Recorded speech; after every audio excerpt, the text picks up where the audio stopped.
आज की special class Haryana सीटी खातर है, जिसमें Haryana current affair, Haryana GK के बहुत एनडी पर्सन होंगे। इसके अलावा हरियाणा जो national GK, national current affair, सारे पोर्शन आप आज इस वीडियो में कवर करने का काम करेंगे। सबसे पहला प्रश्न देखोगे, किस चार्टर एक्ट में उत्तर पश्चिमी हरियाणा का अधिकार क्षेत्र पंजाब प्रांत के अंदर शामिल कर दिया गया था? जब हम अंग्रेजों के गुलाम थे तो उसमें चार्टर एक्ट आया करते, इंग्लैंड से याद करिए 1813 में एक चार्टर एक्ट आया था, जिसके तहत भारतीय शिक्षा के लिए 1 लाख रुपए का प्रावधान करने का काम किया गया था। इसके अलावा 1813 के अंदर जो है भारत के अंदर ईसाई मिशनरी को प्रचार करने की अनुमति दे दी गई थी। उसके ठीक 20 साल बाद एक चार्टर एक्ट आता है 1833 के अंदर, ठीक है। इसके बाद 1853 के अंदर, जो 1858 की बात मैं कर रहा हूं, तो 1858 की क्रांति जो थी, 1857 की क्रांति के बाद जो चार्टर एक्ट जो था, इस चार्टर एक्ट में क्या कर दिया, भारत का जो शासन जो था, वो भारत का शासन अंग्रेजों के अधीन, जो ब्रिटिश सरकार थी उसके अधीन करने का काम कर दिया था। सबसे महत्वपूर्ण एक चीज देखिए, एक दो घटना देखने का काम करिए। तारीख है 16 नवंबर 1857। 16 नवंबर 1857 को भारत के नारनौल राज्य जो है, नारनौल जिला जो है, नारनौल के अंदर, महेंद्रगढ़ का जो नारनौल जो है, नारनौल के अंदर एक जगह है, जगह का क्या नाम है, नसीबपुर।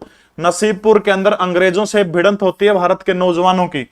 और ये जो भिड़ंत जो थी, इसके अंदर अंग्रेजों की तरफ से कौन था, कर्नल जेरार्ड था, ठीक है, कर्नल जेरार्ड था। और विपक्ष के अंदर जो थे, इनके सामने कौन थे, राव तुलाराम जैसे बहादुर लोग शामिल थे। एक व्यक्ति हुआ करता था, इसका नाम है राव किशन, ठीक है, राव किशन। 16 तारीख को राव किशन की हत्या कर देते हैं अंग्रेज इस युद्ध के अंदर, वो मारे जाते हैं। आपने एक बात याद रखनी है, राव किशन की जो हत्या हुई थी 16/11 को नसीबपुर के अंदर, नारनौल के अंदर, उसी घटना के बाद में हरियाणा के अंदर 1857 की क्रांति की लो बुझ जाती है, ठीक है। यानी नो पूछने पर किस युद्ध के बाद हरियाणा से 1857 की क्रांति का खात्मा हो जाता है, तो नसीबपुर का युद्ध याद रखना आपने, ठीक है। दूसरा, मुंगीपा की धरती से राम राम। दूसरा जेनो पूछा भाई, किसकी हत्या के बाद में 1857 की क्रांति हरियाणा से समाप्त हो जाती है, तो आपने याद रखना है राव किशन जो है, राव किशन की हत्या के बाद में हरियाणा प्रदेश से 1857 की क्रांति जो है वो क्या हो जाती है, एक तरह से खत्म हो जाती है, ठीक है, राव किशन की हत्या के बाद में। अब इसका सामना किससे हुआ था, कर्नल जेरार्ड से हुआ था, ठीक है, जेरार्ड। 1857 की क्रांति के अंदर कर्नल जेरार्ड के द्वारा किसकी हत्या कर देगी, राव किशन की हत्या कर देगी। अब इस युद्ध के बाद में हरियाणा प्रदेश से क्या हो जाता है, बिल्कुल पूरी तरह से 1857 की क्रांति की लो जो है बुझ जाती है। उसके बाद एक चार्टर एक्ट आता है, जिसमें चार्टर एक्ट आया था, उस समय भारत का गवर्नर जनरल हुआ करता था कैनिंग, ठीक है। यानी 1857 की क्रांति के समय भारत का गवर्नर जनरल कौन था, कैनिंग हुआ करता था, ठीक है। अब 1857 की क्रांति से पहले क्या मामला था, मामला यह था कि भारत का शासन ईस्ट इंडिया कंपनी चला करती थी। अब जो 1858 का चार्टर एक्ट आया था, उसके तहत क्या कर दिया, ईस्ट इंडिया कंपनी को हटा करके इंग्लैंड की जो संसद है उसके अधीन हिंदुस्तान का वो है शासन कर दिया गया। हिंदुस्तान का शासन अब कौन चलाएगा, ब्रिटेन की सरकार चलाएगी। इंग्लैंड की रानी जो है उसको भारत की आधिकारिक रूप से रानी घोषित कर दिया जाता है। और इसी घटना के बाद में कैनिंग जो था भारत का गवर्नर जनरल था, उसको नाम दे दिया किसका, वायसराय का। तो आपने याद रखना, भारत का पहला वायसराय कौन था, कैनिंग था। अंतिम गवर्नर जनरल था वो एक वायसराय, नाम बदला है, तो अंतिम गवर्नर जनरल कैनिंग था। तो इसलिए भारत का अंतिम गवर्नर जनरल कैनिंग है, भारत का पहला वायसराय फिर कौन हो गया, कैनिंग हो गया। इसके बाद में याद करिए 18 फरवरी 1858 के अंदर हरियाणा प्रदेश जो है पहले उत्तर पश्चिमी प्रांत का हिस्सा हुआ करता, जिसका मुख्यालय आगरा था। 1833 के अंदर जो आगरा बनाया गया था, मुख्यालय बनाया गया था, उसके बाद में हटा करके कड़ा जोड़ दिया गया, तो पंजाब प्रांत के अंदर हरियाणा को जोड़ने का काम किया गया था। तो वो कौन सा चार्टर एक्ट जो था इसमें पंजाब प्रांत में शामिल कर दिया गया था, वो 1858 ईस्वी का क्या था, चार्टर एक्ट था, जो इलाहाबाद के दरबार के अंदर कैनिंग के द्वारा पढ़ के सुनाया गया था। उर तक समझ में आ गया? चलो भाई आगे चलते हैं, ठीक है। 1857 की क्रांति के बाद हरियाणा को किस डिवीजन में विभाजित कर दिया गया था, दिल्ली डिवीजन, हिसार डिवीजन, ए और बी दोनों, या फिर इनमें से कोई नहीं। लीसो ऐप के ऊपर आने वाली 10 जून को दिल्ली पुलिस का स्पेशल बैच शुरू हो रहा है, जिसकी फीस सिर्फ 299 रुपए, 9 के 9 सब्जेक्ट लाइव पढ़ाए जाएंगे। बहुत गजब के टीचर है जो दिल्ली पुलिस हेड कांस्टेबल की तैयारी करें। 10 जून सुबह 9 बजे लीसो ऐप के ऊपर दिल्ली पुलिस का स्पेशल बैच शुरू हो जाएगा, ठीक है। ए कह रहे हैं, देखो भाई, अब इसमें क्या था, जो 1858 का चार्टर एक्ट का आप जिक्र कर रहे थे, इसके अंदर जो था 2 डिवीजन जो थे, 2 डिवीजनों के अंदर हरियाणा प्रदेश को 2 डिवीजनों में बांट दिया गया था। वो डिवीजन था दिल्ली और हिसार, ठीक है। यानी जो फरवरी 1858 के अंदर हरियाणा को क्या कर दिया गया था, उत्तर पश्चिमी प्रांत से हटा करके उत्तर पश्चिमी प्रांत का मुख्यालय कड़ा था, आगरा था। आगरा को किसने बसाया था, सिकंदर लोधी के द्वारा 1504 में आगरा को बसाने का काम किया था। बाद में 1506 के अंदर सिकंदर लोधी ने आगरा को राजधानी बनाने का काम किया था। गजय सिकंदरी चलाने वाला शासक कौन है, सिकंदर लोधी जो है वो गजय सिकंदरी, उसने सिकंदर लोधी ने चलाई थी, ठीक है। और अब जो है हरियाणा प्रदेश को 1857 की क्रांति के बाद जब फरवरी 1858 के अंदर पंजाब से जोड़ दिया गया था, तो 2 डिवीजनों डिवीजनों में हरियाणा को बांटने का काम कर दिया था। कौन से डिवीजन है? दिल्ली डिवीजन और हिसार डिवीजन। जब 1833 के अंदर उत्तर पश्चिमी प्रांत का मुख्यालय आगरा बनाया गया था तो उस समय एक डिवीजन हुआ करती थी, दिल्ली डिवीजन, और उस टाइम पर हरियाणा किसके अधीन था? दिल्ली डिवीजन का अधीन। यानी कहने का मतलब क्या है, इब्बी हरियाणा दिल्ली डिवीजन का अधीन था, बड़ा मामला हो गया था, इसलिए काट करके एक डिवीजन और बना देगी। उस डिवीजन का नाम क्या है? हिसार डिवीजन बना दी गई थी। रितौली से राम राम, बात समझ में आएगी? यानी हरियाणा जो है 1857 के क्रांति के बाद दो में बांट दिया गया। दो कौन सी डिवीजन है? दिल्ली और हिसार डिवीजन है। ठीक है काजल बेटा के मैं कमेंट पढ़ूंगा नहीं, फिर मेरा सारा टाइम जाता रहेगा। लोहारू रियासत का विलय हिसार में कब कर दिया गया था? हरियाणा का जो वर्तमान का भिवानी जिला है, लोहारू एक विधानसभा की सीट है जहां से जेपी दलाल भारतीय जनता पार्टी के विधायक है। वर्तमान समय में हरियाणा प्रदेश के कृषि मंत्री हैं वो। इसके अलावा मत्स्य पशुपालन डेयरी मंत्री उनके मंत्रालय उनके पास है। ये जो लोहारू रियासत जो है इसकी स्थापना सन 1803 के अंदर करने का काम किया गया था अहमद बख्श के द्वारा। किसने बसाया था, किसने बनाई थी रियासत? अहमद बख्श के द्वारा। ठीक है, अहमद बख्श की एक छोरी थी जिसका नाम था उमराव जान। देख कितना एंडी नाम है। क्या नाम था इसकी छोरी का? उमराव जान नाम था। और या जो उमराव जान जो है, उमराव जान एक दिन के यार टिकटॉक पर रील देखी थी, उसका श्यामी मिर्जा गालिब आ गया। मिर्जा गालिब की फोटो देखी, यूट्यूब पर वीडियो चलाई, देख दे पसंद आ गया, बातचीत होने लगी। तो उमराव जान जो था, उमराव जान की शादी फिर किसका गला हो जाओ है? मिर्जा गालिब गला हो जाओ। ठीक है, तो आपने याद रखना 2 बार HSSC में प्रश्न आ लिया कि प्रसिद्ध शायर मिर्जा गालिब का विवाह हरियाणा की किस रियासत में हुआ था? तो आपने याद रखना है मिर्जा गालिब का विवाह हरियाणा की लोहारू रियासत के अंदर हुआ था। ठीक है, और लोहारू रियासत का शासक का नाम पूछे तो अहमद बख्श था, उमराव जान उसकी छोरे का नाम था। ठीक है, अब यह जो लोहारू रियासत जो है, देखो मुगल जो थे भारत के अंदर 1556 के अंदर आए थे। 1556 से 1857 तक हिंदुस्तान के ऊपर मुगलों का एक छत्र शासन रहा था। तो मुगल जो थे वो हिंदुस्तान के ऊपर शासन किया करते। तो एक इंपॉर्टेंट बात आपने याद रखनी है, लोहारू एकमात्र रियासत थी जिसके ऊपर कब्जा किसका था? मुगलिया नवाब का कब्जा था। यानी मुगल खानदान जो है, मुगल खानदान के नवाब का कब्जा हरियाणा की एकमात्र रियासत कौन सी है? लोहारू रियासत के ऊपर मुगलिया खानदान जो थी उस रियासत का कब्जा था। एकमात्र रियासत था लोहारू रियासत, बस यह बात आपने याद रखना है। ठीक है, 1857 की क्रांति के टाइम पर कौन था? शमसुद्दीन था जिसने विलियम फ्रेजर की हत्या करवाई थी वो। यानी 1857 की क्रांति के टाइम पर लोहारू रियासत जो है उसका शासक कौन था? तो आपने याद रखना शमसुद्दीन जो है 1857 की क्रांति के समय लोहारू रियासत जो है इसका क्या था? मालिक हुआ करता था। ठीक है, 1526 में तो कहा हमने। ठीक है, और तक इसके बाद में जो अंतिम वो था 1947 के अंदर जो अंतिम नवाब था इसका वो कौन था? अमीनुद्दीन खान था। अमीनुद्दीन खान जो था वो अंतिम राजा था 1947 के अंदर। ठीक है, 1947 अंतिम राजा कौन था? अमीनुद्दीन खान था।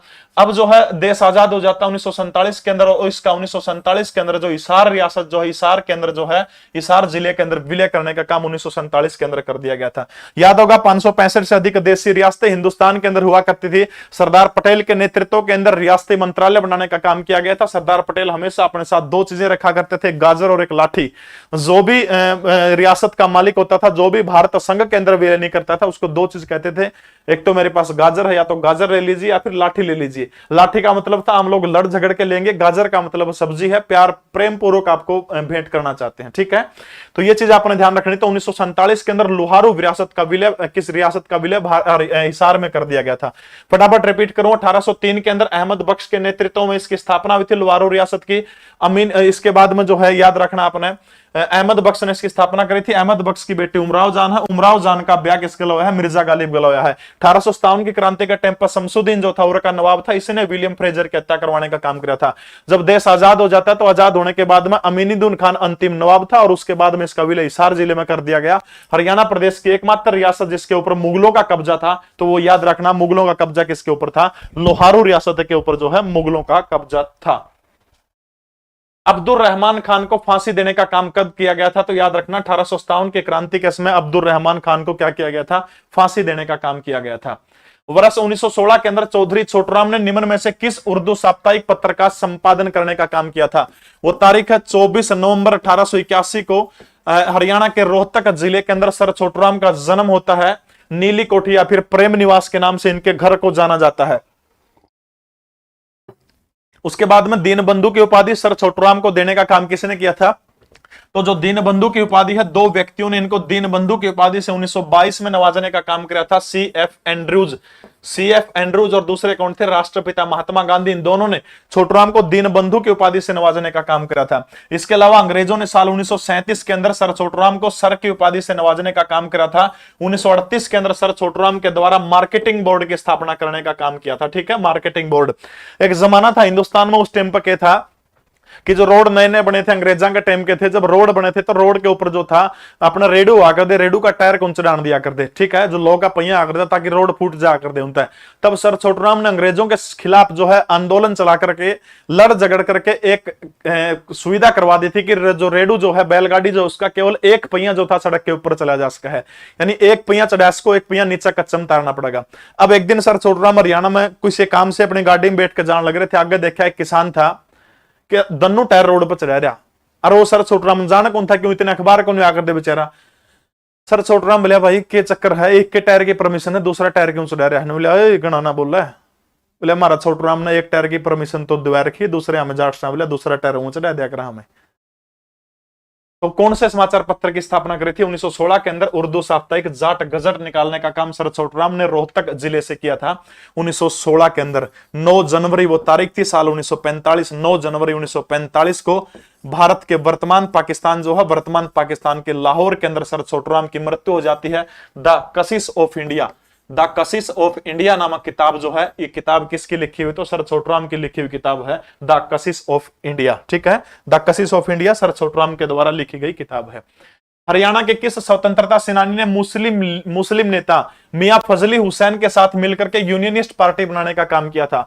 तो याद रखिए, फजली हुसैन के साथ में साल 1923 के अंदर जो है सर छोटूराम वो शख्स थे जिन्होंने फजली हुसैन के साथ में मिलकर के किसकी स्थापना करने का काम किया था? यूनियनिस्ट पार्टी की स्थापना करने का काम किया था। दो चीजें ध्यान रखनी है, जब 1928 के अंदर भारत के अंदर एक कमीशन आया था, जिस कमीशन का नाम है साइमन कमीशन। ठीक है, साइमन कमीशन। जब साइमन कमीशन भारत आया था तो कांग्रेस ने इसका विरोध किया था, शहीद आजम भगत सिंह ने विरोध किया था। 2-3 ऐसे व्यक्ति थे जिन्होंने साइमन कमीशन का स्वागत किया था। उसके अंदर एक तो यूनियनिस्ट पार्टी है, पेपर में प्रश्न पूछा जाओ है, यूनियनिस्ट पार्टी ने स्वागत करने का काम किया था। इसके अलावा बाबा साहब भीमराव अंबेडकर ने स्वागत करने का काम किया था। इसके अलावा जो है मुस्लिम लीग का जो मोहम्मद सैफी ग्रुप जो है, इन 3 लोगों ने साइमन कमीशन का स्वागत करने का काम किया था। असहयोग आंदोलन जब चला गया था महात्मा गांधी के द्वारा, तो असहयोग आंदोलन के विरोध में हरियाणा प्रदेश का एकमात्र नेता कौन था? तो याद रखना, सर छोटूराम जो है वो असहयोग आंदोलन के विरोध में थे। भाई सीटी का प्रैक्टिस बैच जो है आज 7 तारीख है, 199 रुपए में अपना सीटी का प्रैक्टिस बैच मिलने लग रहा है, जो कर मैं पढ़ाऊं 14 मास्टर बिल्कुल लाइव पढ़ाऊंगे। लीजो ऐप के ऊपर जाके काम क्या करना है, एक पोस्टर दिखेगा सीटी का, उसके ऊपर क्लिक करना, क्लिक कर दे बाय नाउ का ऑप्शन आ जाएगा।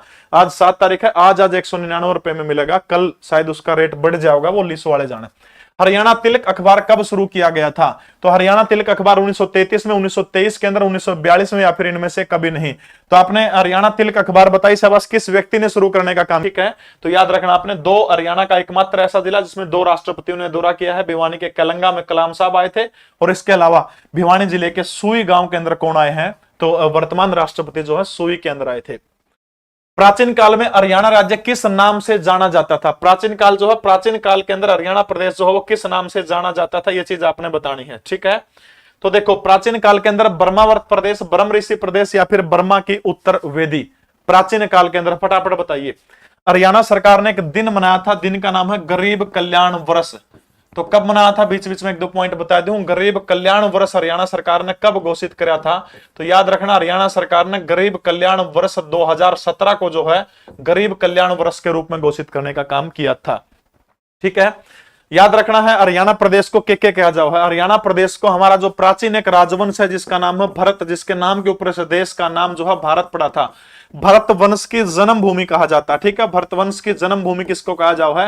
हरियाणा को कहा जाओ है। ठीक है, इसके अलावा वैदिक सभ्यता का पालना। ठीक है, वैदिक सभ्यता का पालना। इसके अलावा भारतीय संस्कृति का पालना, भारतीय संस्कृति और वैदिक सभ्यता जो है इनका पालना किसको कहा जाओ है? तो हरियाणा प्रदेश को भारतीय संस्कृति और वैदिक सभ्यता जो है इनका पालना कहा जाता है। ठीक है, इसके बाद में मनुस्मृति के अंदर ब्रह्मावर्त प्रदेश, ब्रह्म ऋषि और बर्मा के उत्तर वेदी, इन तीनों शब्दों का जिक्र मनुस्मृति के अंदर दुनिया का पहला कानून था। और हरियाणा प्रदेश के सारे नाम जो है ये प्राचीन नाम है, ठीक है। भारतवंश के जन्मभूमि, वैदिक सभ्यता का पालना, भारतीय संस्कृति का पालना, ये जो है प्राचीन काल के अंदर जो है हरियाणा प्रदेश को कहा जाता था। राजा पुरु की धरती है, ठीक है। इसके अलावा आज जिस, हाँ बिल्कुल, ऋग्वेद के अंदर रज हरियाणा शब्द का जिक्र है। इसके अलावा आज हम जिस हरियाणा शब्द की बात करें, इस हरियाणा शब्द की, तो ये जो हरियाणा शब्द जो है ये सबसे पहले अस्तित्व में कब आया था, तो याद रखना 12वीं शताब्दी के अंदर जो है ये शब्द अस्तित्व के अंदर आया था, ठीक है, 12वीं शताब्दी के अंदर। और इस शब्द का सबसे पहले हरियाणा शब्द का प्रयोग किसने किया था, तो एक जैन कवि है जिनका नाम क्या है, विबुध श्रीधर। क्या नाम है, विबुध श्रीधर जो है जैन कवि है। इस शख्स ने सबसे पहले हरियाणा शब्द का प्रयोग किया था। और विबुध श्रीधर जो है जैन कवि है, और इनके लेखों से पता चलता है कि 12वीं शताब्दी के अंदर हरियाणा प्रदेश की राजधानी क्या थी, तो हरियाणा प्रदेश की राजधानी 12वीं शताब्दी के अंदर क्या थी, दिल्ली 12वीं शताब्दी के अंदर हरियाणा प्रदेश की राजधानी थी। मोहन मेहरा, मनीषा, बबलू, आप सबके उत्तर बिल्कुल सही है। प्राचीन काल में हरियाणा को क्या कहते थे, बर्मावर्त, गुजरात, कुरुक्षेत्र या फिर दिल्ली। ना तो गुजरात आओगा ना दिल्ली आओगा, दो बच गए, तो बताइए शाबाश।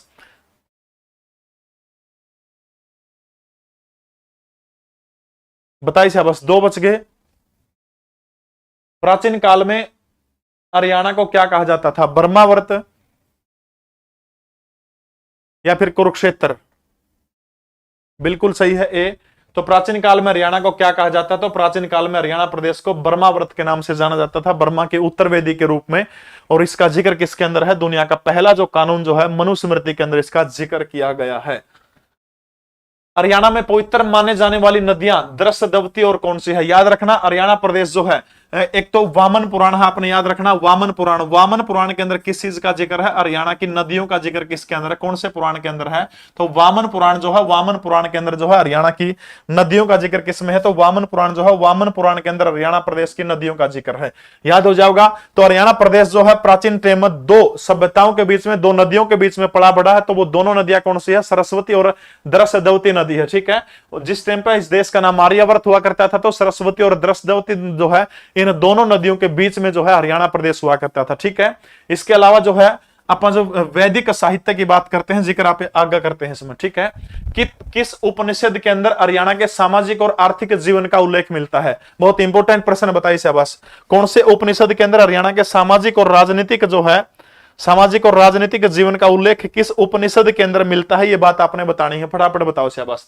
सांगदेय उपनिषद, मुंडका उपनिषद या फिर ज्वाला उपनिषद, या फिर इन सभी में हरियाणा के सामाजिक और आर्थिक जीवन जो है इसका जिक्र मिलता है, ठीक है। सबसे पहले जो है ऋग्वेद क्या पे जिक्र करा, ऋग्वेद यानी वैदिक साहित्य की बात करा, ठीक है। वेदा में आ जाओ ऋग्वेद, यानी ऋग्वेद कह लो या फिर वैदिक साहित्य, ठीक है। वैदिक साहित्य या फिर ऋग्वेद के अंदर जिक्र किसका है, एक ऐसी बात कही गई है ऋग्वेद के अंदर जो है दो नदियों का जिक्र है ऋग्वेद के अंदर, एक तो सरस्वती नदी, दूसरी कौन सी है, दृश्यदवती नदी, ठीक है। नदी जब आप पढ़ा तो किसमें आओ है, ज्योग्राफी के अंदर आओ, ठीक है। नदी किसमें आओ है, ज्योग्राफी के अंदर आओ है। गलत उत्तर है मिस पलक देवी आपका। तो जो ठीक है, यानी ऋग्वेद के अंदर हरियाणा के बारे में किस स्थिति के बारे में बताया गया, तो आपने याद रखना ऋग्वेद के बाद ऋग्वेद में हरियाणा की कौन सी स्थिति का वर्णन किया गया, तो भौगोलिक स्थिति का। नदी, पहाड़, जंगल, वन, ये सारे किसमें आओ है, भूगोल के अंदर आओ, ठीक है। तो यह चीज ध्यान रखनी है, यानी हरियाणा की भौगोलिक स्थिति का जिक्र वैदिक साहित्य में कर रखा है। वैदिक साहित्य ऑप्शन में ना हो तो फिर क्या मिल्स का अपना ऋग्वेद या फिर वैदिक साहित्य में हरियाणा की कौन सी स्थिति का जिक्र कर रखा है, भौगोलिक स्थिति का जिक्र कर रखा है, ठीक है। इसके बाद में अगर आप आगे बढ़ा तो तब अगला जो ग्रंथ है वो है सतपथ ब्राह्मण, ठीक है। कौन सा है, सतपथ ब्राह्मण, ठीक है। सतपथ ब्राह्मण जो ग्रंथ जो है इसके अंदर किसका जिक्र किया गया है, हरियाणा की भाषा जो है, हरियाणा की भाषा को सतपथ ब्राह्मण के अंदर सर्वोत्तम बताने का काम किया गया है, ठीक है। आऊंगा इस प्रश्न के उत्तर पर भी आऊंगा, धीरे धीरे ऊपर तक बीमारी ने पकड़ कर लेने लग रहा हूं, फिर नीचे तक आऊंगा, बात समझ में आएगी। ऋग्वेद के अंदर या वैदिक साहित्य के अंदर नदियों का जिक्र है, नदी आप भूगोल में पढ़ा है, तो ऋग्वेद या फिर वैदिक साहित्य में हरियाणा की कौन सी स्थिति का जिक्र है, तो आपने याद रखना है पूजा मान राम राम बेटा। तो किस चीज का जिक्र है, भौगोलिक साहित्य, भूगोल का जिक्र है, ठीक है। सतपथ ब्राह्मण जो है इसके अंदर जो है किसका जिक्र है, हरियाणा प्रदेश की भाषा जो है, भाषा को क्या बताया गया है, भाषा को सर्वश्रेष्ठ बताने का काम किया गया है, ठीक है। इसके अलावा एक और है जैमिनीय ब्राह्मण ग्रंथ जो है, जैमिनीय ब्राह्मण ग्रंथ के अंदर जो है किसका जिक्र है, जैमिनीय ब्राह्मण, ठीक है। जैमिनीय ब्राह्मण ग्रंथ के अंदर हरियाणा के सामान्य प्रशासन का जिक्र है, ठीक है। सामान्य प्रशासन का जिक्र किसके अंदर है, सामान्य जनजीवन जो है, जनजीवन कह सकते हो आप, इस चीज का जिक्र किसके अंदर है, तो वो जिक्र किसके अंदर है, जैमिनीय ब्राह्मण के अंदर जो है सामान्य जीवन का जिक्र है। अब एक बच गया सांगोद्य उपनिषद। सांगोद्य उपनिषद जो इसके अंदर किसका जिक्र है? हरियाणा के सामाजिक और आर्थिक जीवन का उल्लेख जो किसके अंदर किया गया है? तो सांगोद्य उपनिषद के अंदर जो है हरियाणा के किसका जिक्र किया गया? तो आपने याद रखना हरियाणा प्रदेश का जो है सामाजिक आर्थिक जीवन का उल्लेख किया गया है। 4-5 बात याद रखनी, वैदिक साहित्य में भूगोल के बारे में, शतपथ ब्राह्मण में भाषा के बारे में, जैमिनीय ब्राह्मण ग्रंथ के अंदर किसका जिक्र किया गया है? इसके अंदर हरियाणा के सामान्य जनजीवन का जिक्र किया गया। सांगोद्य उपनिषद के अंदर किसका जिक्र किया गया है? हरियाणा के सामाजिक और आर्थिक जीवन का जिक्र किया गया। 4 ग्रंथ हो गए, चारों ग्रंथों के नाम आपने याद रखने पड़ेंगे। ठीक है, अगला प्रश्न देखिए फटाफट। किस ग्रंथ में हरियाणा प्रदेश में बौद्ध धर्म के प्रचार प्रसार का वर्णन मिलता है? बौद्ध धर्म के प्रचार प्रसार का जिक्र जो है कौन से ग्रंथ के अंदर मिलता है? मांझी मणिकाय, दिव्यावदान या फिर अंगुत्तर निकाय या फिर पंचसूदनी। ऐसे कौन सा ग्रंथ है जिनके अंदर किसका जिक्र है? हरियाणा के अंदर बौद्ध धर्म का जो प्रचार और प्रसार जो है इसका जिक्र है, वो पूछ रहे क्या? फटाफट बताइए। देखो मंझी मणिकाय जो है, मंझी मणिकाय के अंदर किस चीज का जिक्र है? हरियाणा के राजनीतिक जीवन का जिक्र है। ठीक है, मंझी मणिकाय एक बौद्ध ग्रंथ है और हरियाणा का जो राजनीतिक जीवन जो है, राजनीतिक जीवन के अंदर किसका जिक्र है? मंझी मणिकाय के अंदर। ठीक है, राजनीतिक का जिक्र है। मंझी मणिकाय नामक ग्रंथ जो है इसके अंदर किसका जिक्र है? राजनीतिक जिक्र है। ठीक है, इसके बाद में आ जाओ पंचसूदनी। पंचसूदनी नामक जो ग्रंथ है, ये ग्रंथ अपन नु बतावा कि महात्मा बुद्ध जो थे, महात्मा बुद्ध हरियाणा के अंदर काफी जगह पर घूमे थे। ठीक है, यानी भगवान बुद्ध जो है वो हरियाणा के अंदर आए थे। यह बात आपने कौन सा ग्रंथ बताने का काम करता है? तो यह बात पंचसूदनी नामक ग्रंथ बताने का काम कर रहा है। बात समझ में आएगी? 2 क्लियर हो गया अपने ऑप्शन। यानी मंझी मणिकाय के बताओ हरियाणा के लोगों के राजनीतिक जीवन के बारे में अपने बताने का काम कर रहा है। पंचसूदनी के एक रहा कि महात्मा बुद्ध हरियाणा प्रदेश के अंदर आए थे, यह बात कौन बताओ? पंचसूदनी बताने का काम करता है। ठीक है, अब रहेगी दिव्यावदान। दिव्यावदान जो बौद्ध ग्रंथ है, दिव्यावदान बौद्ध ग्रंथ ये बात बताने का काम करता है कि हरियाणा के अंदर जो बौद्ध धर्म का प्रचार प्रसार जो था उसका जिक्र किसके अंदर है? तो दिव्यावदान का है। और दिव्यावदान के अंदर भी हरियाणा के 2 प्रमुख बौद्ध केंद्रों का जिक्र किया गया है। एक तो राजा अगर की भूमि अगरोहा और दूसरी राजा रोहतास की भूमि रोहतक जो है, रोहतक का जिक्र किया गया। ठीक है, यानी दिव्यावदान में हरियाणा के कौन से 2 चीजों का जिक्र किया गया? तो आपने याद रखना अगरवा और रोहतक का जिक्र किया गया है। बस इतनी बात याद रखनी है आपने भाई। आज तो है 199 में तड़का का कैमरा बढ़ा दिया ऐप वाले। ठीक है, तो 199 में सीटी का स्पेशल बैच है जो मैं पढ़ाऊंगा। 14 मास्टर प्रैक्टिस करवाऊंगे, इसी तरह क्वेश्चन आंसर होंगे। सीटी का स्पेशल बैच है, लिस्ट आप खोलोगे, उस पर क्लिक करोगे, क्लिक कर दे जो है बाय नाउ का ऑप्शन आ जाएगा। ठीक है, दिल्ली पुलिस का बैच 10 जून तक है। समझ में आ गया? तो कौन सा ग्रंथ में बौद्ध धर्म के प्रचार प्रसार का जिक्र है? दिव्यावदान में। दिव्यावदान में अगरवा रोहतक का भी जिक्र है। हरियाणा के राजनीतिक जीवन का जिक्र किसमें है? मंझी मणिकाय के अंदर है। पंचसूदनी में क्या जिक्र है कि महात्मा बुद्ध कड़ाए थे, रोहतक के अंदर आए थे। ठीक है, जैसे ऋग्वेद के अंदर हरियाणा के भूगोल का जिक्र है, शतपथ ब्राह्मण के अंदर हरियाणा की भाषा का जिक्र है, जैमिनीय ब्राह्मण के अंदर हरियाणा के सामान्य प्रशासन का जिक्र है, सांगोद्य उपनिषद के अंदर किसका जिक्र है? हरियाणा के सामाजिक और आर्थिक जीवन का जिक्र है। कुलदीप शर्मा, आप मेरे नंबर 90 509 61 500 पर आपका प्रश्न भेज दीजिएगा। क्या है? ठीक है, 90 509। आपकी क्लास के बिना यूट्यूब अधूरा है। राजीव, बहुत बहुत धन्यवाद आपका। भारतीय संविधान की 6ठी अनुसूची में शामिल कौन सा राज्य नहीं है? इतिहास में सिर्फ लीसो वालों के साथ में जुड़ा हूं। मंजीत मोहन सर और मोहन सर इसके डायरेक्टर हैं, वो दोनों हैं। मैं सिर्फ जुड़ा हूं। और क्यों जुड़ा हूं? क्योंकि वो हरियाणा प्रदेश में सबसे सस्ती एजुकेशन देने का काम करते हैं। बताओ शाबाश। देखो, शामिल नहीं है अनुसूची। मिनटा का अनुसूची याद रखना को जमा बड़ी चीज कौन जमा? 2 मिनट में सबका अनुसूची याद हो जाएगी। जमा अनपढ़ बालक कभी अनुसूची याद करा दूंगा। भारत का संविधान जो था, मूल संविधान की बात या करूं या फिर मसौदा संविधान की बात आ जाए, मसौदा संविधान आ जाए, मूल संविधान आ जाए, या फिर 26 नवंबर 1949 को जो संविधान लागू हुआ था या वो आ जाए, ये तीनों आ जाए। मूल संविधान मसौदा समिति के अंदर अनुसूचियों की संख्या कितनी थी? 8 थी। बाद में 4 और बढ़ा दी गई। वर्तमान में अनुसूचियों की संख्या कितनी है? 12। ठीक है, देखो फटाफट गलत गलत रूप के मारो, ये याद हो जाएगा। पहली अनुसूची में किस चीज का जिक्र है? भारत संघ का जिक्र है।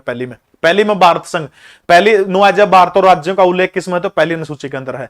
दूसरी और तीसरी में एक में वेतन का जिक्र है, एक में शब्द का जिक्र है। वेतन किसका? राष्ट्रपति, प्रधानमंत्री, जितने भी राजनीतिक पदाधिकारी, इनकी वेतन, इनका शब्द। एक चीज देख के टाइम देखो, आज का टाइम पर धनुआ मतलब वेतन और शब्द मतलब के लेने जी करेगा तारा शब्द पहली। यथार्थवाद पर नहीं आओ, जिन्हों कह जाए सप्त लेनी है वहां में वीडियो का कौन पीऊं, मैं सप्त ले ली भाई। और एक साइड नु को भाई 10,000 रुपये भी ना मिलेंगे तो क्या लेोगे, पीछे लेोगे, पहली सैलरी लेोगे, सीधी सी बात है। पहली अनुसूची में भारत देश के बारे में, दूसरी में वेतन के बारे में, तीसरी में क्या बच गया, सप्ताह होगी तीसरी में, ठीक है। पहली में भारत देश के बारे में, दूसरी में वेतन के बारे में, तीसरी में शब्द के बारे में।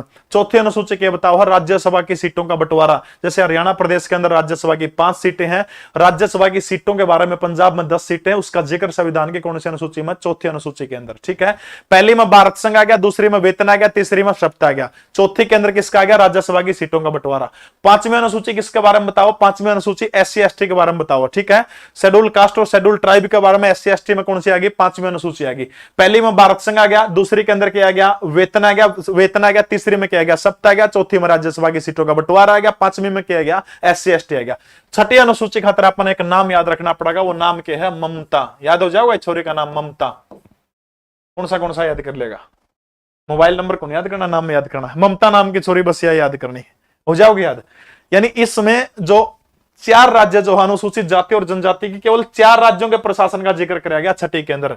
ममता में कौन सा आ गया, मिजोरम, M से मेघालय, T से त्रिपुरा और A से असम। ये 4 राज्य है ममता, मिजोरम, मेघालय, त्रिपुरा, असम, मिजोरम, मेघालय, त्रिपुरा, असम, मिजोरम, मेघालय, त्रिपुरा, असम। 6 याद होगी।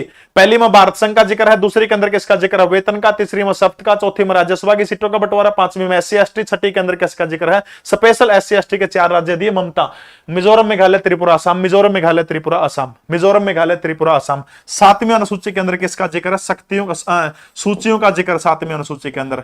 3 सूचियां, संघ सूची, राज्य सूची और समवर्ती सूची, 7वीं में सूची होगी। 8वीं अनुसूची के अंदर जिक्र किसका है, भाषा का जिक्र है, ठीक है, 8 होगी। 9वीं 1951 प्रथम संविधान संशोधन के तहत जोड़ी गई थी, बहुत सारे मामले हैं, भूमि अधिग्रहण 9वीं में प्रमुख है। 10वीं दय से 10वीं होगी, दय से दल बदल होगी, 1985 में जोड़ी गई थी, ठीक है। 11वीं और 12वीं, 11वीं है पंचायती राज की, 12वीं है नगर पालिका की। 12 अनुसूची है, हो जाएंगे याद, होगी याद, 12 होगी नहीं। 7वीं में सूचियां, 8वीं में भाषा, 9वीं में भूमि अधिग्रहण, 10वीं में दल बदल, 11वीं में पंचायती राज, 12वीं में नगर पालिका। बताओ किस किस की होगी। दिल्ली पुलिस का बैच लाइव है, स्वाति जांगड़ा, टोटली लाइव होगा, लीसो के ऊपर रिकॉर्डेड बैच एक भी नहीं, सारे लाइव बैच होंगे, ठीक है। होगी भाई सबका, हो जाऊंगी। सुनील मिरो कितना डीप में कौन जाता पे, 52वां संविधान संशोधन, हो जाओगी ना, बिल्कुल सही है। फटाफट बताओ, पहली में क्या है, भारत संघ है, दूसरी में वेतन और सप्तम में क्या चाहिएगा, वेतन चाहिएगा, तीसरी में सप्ताह, चौथी में राज्यसभा की सीटों का बंटवारा, 5वीं में SC/ST है, छठी में ST के 4 राज्य ममता, मिजोरम, मेघालय, त्रिपुरा, असम। 7वीं के अंदर सूचियों का जिक्र, 8वीं में भाषा का जिक्र है, 9वीं में भूमि अधिग्रहण का जिक्र, 10वीं में दल बदल का है, 11वीं में पंचायती राज का, 12वीं में नगर पालिका का। हो गया, ठीक है। तो कौन सा राज्य रहेगा इसमें, अरुणाचल प्रदेश जो है वो इनके अंदर शामिल नहीं है। पंजाब विधान परिषद के चुनाव किस वर्ष हुए थे, पंजाब विधान परिषद जो है, पंजाब विधान परिषद के चुनाव किस वर्ष हुए थे, बताओ शाबाश। 1922, 1928, 1930, तो 1928 के अंदर जो है पंजाब विधान परिषद के चुनाव हुए थे। देखो भाई, निम्नलिखित में से किसके मामले में उच्च न्यायालय और उच्चतम न्यायालय दोनों की अधिकारिता में आते हैं। देखो नीचे कुछ मामले दे रखे हैं और नो पूछा कि इन मामलों में हाई कोर्ट भी और सुप्रीम कोर्ट भी दोनों काम कर सके हैं। हाई कोर्ट भी सुप्रीम कोर्ट भी दोनों काम कर सका जो है वो कौन से मामले हैं। 90, 509, 61, 500 व्हाट्सएप चलेगा। व्हाट्सएप के ऊपर शायरी आप भेज सको। 90, 509, 61, 500 बकायदा नाम लेके बोलूंगा, बढ़िया शायरी मन लगेगी। ठीक है रितु, बहुत बहुत धन्यवाद बेटा। 90, 509, 61, 500 सिर्फ व्हाट्सएप पर मिलेगा मेरा नंबर। तो देखो भाई, केंद्र और राज्यों के बीच में विवाद, सुप्रीम कोर्ट तो निपटा सका, हाई कोर्ट को निपटा सकती उसकी। हरियाणा पंजाब के बीच में लड़ाई है, या ये तो चलो अपना हाईकोर्ट हो गया, इकट्ठा हो गया। हरियाणा उत्तराखंड के बीच में हो जाए, पंजाब हरियाणा हाईकोर्ट के केंद्र ने देगी, उत्तराखंड के देगी, तो कौन चल रहा है। राज्यों के बीच में विवाद, इसको भी कौन सुलझाया जा सकता। संविधान के उल्लंघन से संरक्षण हाईकोर्ट नहीं दे सकती, सिर्फ और सिर्फ संरक्षण सिर्फ के बच गया मौलिक अधिकार, यानी भारत के संविधान के मौलिक अधिकार जो है, मौलिक अधिकारों के ऊपर रिट जारी करने का अधिकार सुप्रीम कोर्ट को अनुच्छेद 32 के तहत तो है, हाई कोर्ट को संविधान के अनुच्छेद 226 के तहत जो है रिट जारी करने का अधिकार हो है। 32 और 226 गजेंद्र कपूर आपने बिल्कुल सही लिखा है। ठीक है, तो मौलिक अधिकारों का संरक्षण एक बच गया। नारनौल में सतनामियों का विद्रोह किस वर्ष हुआ था। सतनामी विद्रोह के बारे में आपने ध्यान रखना है। तो सतनामी संप्रदाय जो है इसकी स्थापना कब की गई थी? 1657 के अंदर। एक व्यक्ति जिसका नाम क्या है? वीरभान। वीरभान जो है इसने क्या किया था? सतनामी समुदाय का गठन करने का काम किया था। हरियाणा का जो नारनौल जो है, नारनौल के आसपास ये रहा करते थे। ये लोग जो है भगवान की भक्ति कर्या करते, ठीक है, भक्ति कर्या करते। और ये भगवान के किस रूप को मानते थे? तो एकेश्वरवाद जो है, एकेश्वरवाद, जैसे इस्लाम जो है एकेश्वरवाद के ऊपर, यानी एक ही भगवान को मानते थे, एकेश्वरवाद के ऊपर टिके हुए थे, भगवान की भक्ति करते थे, शरीर के ऊपर एक भी बाल ये कौन रखा करते, इसलिए इनको मुंडिया कहा जाता था। और जो सतनामी जो थे, सतनामियों के जो ग्रंथ जो थे, इनके ग्रंथों को क्या कहा जाता है? पोथी कहा जाता था इनके ग्रंथों को, ठीक है, पोथी। बिल्कुल सही है। सतनामी विद्रोह किसका टाइम पे हुआ था? तो एक मुगल बादशाह था औरंगजेब। औरंगजेब का एक सैनिक जो था, उसका अगर लड़ाई होगी, उन्हें पीट दिया। और जब उन्होंने पीट दिया तो पीटने के बाद में क्या हुआ? राजा सेना लेके आया, सेना लेके आया तो लड़ाई होगी। और लड़ाई होगी तो दो भारत के ही, अपने ही देश के जो थे गद्दार थे, और उन गद्दारों का नाम राजा बिशन सिंह और हामिद खान है, ठीक है। राजा बिशन सिंह और हामिद खान, राजा बिशन सिंह और हामिद खान, ये दो बंदे थे। हामिद खान, इन्होंने क्या किया था? सतनामियों के विद्रोह को कुचलने का काम किया था। 1672 ईस्वी के अंदर जो था, क्या हुआ था? लसनाली पोथी नहीं, पत्रे पोथी कौन बोलिया करते? वो छोरी की नी तोड़े सब्जी पे इन पर होगी जमा, ठीक है। तो सतनामी विद्रोह कब हुआ था? 1672 के अंदर जो था, क्या हुआ था? सतनामी विद्रोह होया था। आर्यन शर्मा भाई, बंगाली मनाव है, नाड़ वैद लिखा है। हम बंगाली बोलते पारबो ना दादा, हिंदी बोले मैं रेवड़ा हूं, बंगाली आओ है बेटा, अड़वैद ना कराए। संघ लोक सेवा आयोग के संदर्भ में निम्नलिखित में से निम्नलिखित कथनों पर विचार करिए। संघ लोक सेवा आयोग, UPSC, union public service commission का जिक्र है, ठीक है। अक्टूबर 1926 के अंदर जो था यूपीएससी का गठन भारत के अंदर हुआ था। हर्ष शर्मा भिवानी से राम राम भाई, ठीक है। तो यूपीएससी का गठन अक्टूबर 1926 जो है, आशीष बहुत बहुत स्वागत है आपका, ठीक है। तो यूपीएससी का गठन कब हुआ था? तो अक्टूबर 1926 के अंदर यूपीएससी का गठन हुआ था। बाद में 26 अक्टूबर 1950 को जो है संविधान के तहत जो है यूपीएससी का गठन करने का काम कब किया गया था? 26 अक्टूबर 1950 को किया गया था, ठीक है। तो दो तीन चीजें आपने याद रखनी है। संविधान के अनुच्छेद 315, अनुच्छेद 315 का एक प्रश्न एसआई में भी आया था भाई, देखो कि अनुच्छेद 315 एक बात को है, तो केंद्र के लिए और एक राज्यों के लिए संघ लोक सेवा आयोग बनेगा, जो कर हरियाणा में एचपीएससी है, Haryana public service commission, Uttar Pradesh public service commission, ठीक है। तो 315 नुका केंद्र और राज्यों एक केंद्र में होगा, बाकी प्रत्येक राज्य का अपना अपना एक क्या होगा। जैसे हरियाणा के अंदर 1 नवंबर 1966 को क्या बना था? एचपीएससी की स्थापना हुई थी, ठीक है। तो अनुच्छेद 315 से लेकर के अनुच्छेद 323 तक यूपीएससी के बारे में जिक्र किया गया। भारत के संविधान के भाग 16 के अंदर किसका जिक्र है? तो संविधान के भाग 16 जो है, भाग 16 के अंदर किसका जिक्र है? यूपीएससी का जिक्र है, ठीक है। किसका जिक्र है? यूपीएससी का। अब देखो, निम्नलिखित कथनों के ऊपर विचार करना है, कौन से सही है। एक संवैधानिक संस्था है। संवैधानिक संस्था कौन सी होगी? जिसका कोई ना कोई अनुच्छेद पाओगा नहीं, वह संवैधानिक संस्था होगी, ठीक है। अनुच्छेद है इसका 315 से 323, ठीक है। इसमें अध्यक्ष सहित 11 सदस्य होते हैं, यह बात भी सही है। अब 11 होगी तो बहु सदस्य हो गया। बहु सदस्य का मतलब क्या हो गया? एक से ज्यादा। इसके सदस्यों का कार्यकाल 5 वर्ष का है। सही कथन बताना है, इसमें से सही बताना है आपने, ठीक है। 5 वर्ष का कौन होता भाई? या तो उसकी उम्र 65 साल हो जाओ, या 6 वर्ष कार्यकाल पूरा हो जाओ। तो चौथा कौन आओ? तो सही कौन से हो गए? 1 और 2 3 जो है, ये दोनों क्या हो गए? तीनों सही हो गए, ठीक है। क्या उत्तर हो जाएगा? ए हो जाएगा। बात समझ में आएगी। संवैधानिक संस्था है, इसका जिक्र है 315 से 323 में। 315 में केंद्र और राज्यों के लिए जिक्र किया गया है। इसके बाद में संविधान के भाग 16 में जिक्र किया गया। अक्टूबर 1926 में अंग्रेजों ने बनाया था यूपीएससी। इसके बाद में 26 अक्टूबर 1950 को भारत का अपना एक अलग से जो है संघ हुआ था। अगला प्रश्न देखिए। हरियाणा राज्य के किसके कारण मिट्टी की सतह पर लवणता और अक्षारीयता का जमाव बढ़ता है? बताओ शाबाश। हरियाणा राज्य के अंदर जो किसके कारण बढ़ा है? वो किसके कारण? माटी के ऊपर देखो, देखा होगा कई बार, जरा बरसात कम हो, नहर का पानी कम लगा पे, ट्यूबवेल का पानी लावा, ट्यूबवेल का पानी, और ट्यूबवेल का पानी खेत में लावा, तो कई बार देखो जो कर उसके ऊपर नून सा कौन जमा होता? नूनी जमी हुआ है। कारण क्या है उसका भाई?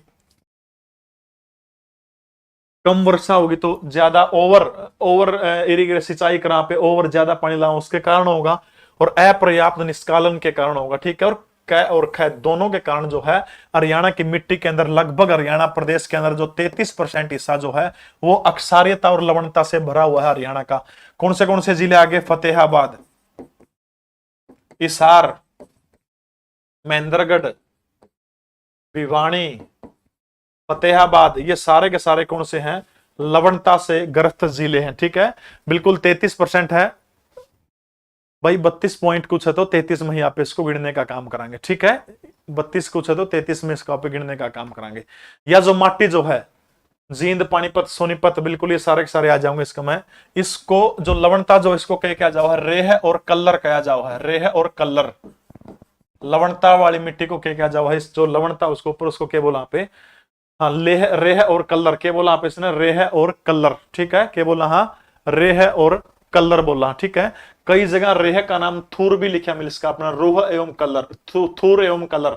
थूर और रेह एक के बात है, और कलर आ जाओ, ठीक है। तो ये हो जाओगा इसका। निम्नलिखित में से असत्य कथन के ऊपर विचार करना है, यानी जो बात झूठी है उसके बारे में जिक्र करना है। राष्ट्रीय मतदाता दिवस प्रत्येक 25 जनवरी को मनाया जाता है। बिल्कुल सही है। 25 जनवरी 1950 को भारत के अंदर संविधान के अनुच्छेद 324 के तहत क्या किया गया था? चुनाव आयोग का गठन किया गया था, संविधान के अनुच्छेद 324 के तहत, ठीक है। अनुच्छेद 324 के तहत चुनाव आयोग का गठन किया गया था, और इसलिए प्रत्येक 25 जनवरी को राष्ट्रीय मतदाता दिवस मनाया जाता है। भारत में सभी अनिवार्य मतदान की व्यवस्था लागू नहीं है। सभी अनिवार्य मतदान भाई कहने का मतलब क्या है कि जो स्टेट के इलेक्शन हो उसके अंदर मतदान की व्यवस्था लागू बिल्कुल नहीं है। सारे मतदान थोड़ा सारी चीजों में। नोटा का प्रचलन धीरे धीरे बढ़ रहा है, बिल्कुल सही है। नोटा का प्रयोग करने वाला पहला राज्य गुजरात है, या गलत है भैया बात? नोटा का पहला राज्य गुजरात नहीं है, ठीक है। नोटा का मतलब क्या है?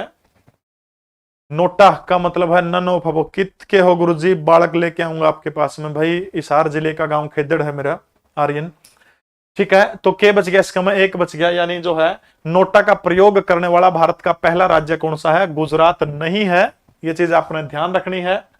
नोटा का प्रयोग करने वाला सबसे पहले भारत के अंदर नोटा जो है वो कौन से राज्य के अंदर किया गया था? छत्तीसगढ़ राज्य के अंदर सबसे पहले नोटा का प्रयोग साल 2009 के अंदर जो स्थानीय निकाय चुनाव जो नगर पालिका वगैरह के हुआ उनके अंदर सबसे पहले छत्तीसगढ़ में 2009 में कराया गया था।